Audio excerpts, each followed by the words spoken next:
What's up, everyone? Today I'm going to be trying for the very first time the salted caramel pumpkin concrete mixer from Culver's.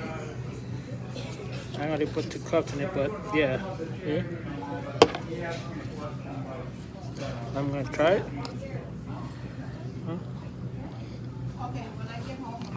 Oh my goodness, it's really good.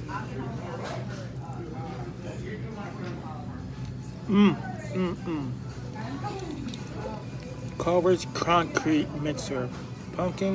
Salted caramel pumpkin concrete mixer. Delicious. Delicious.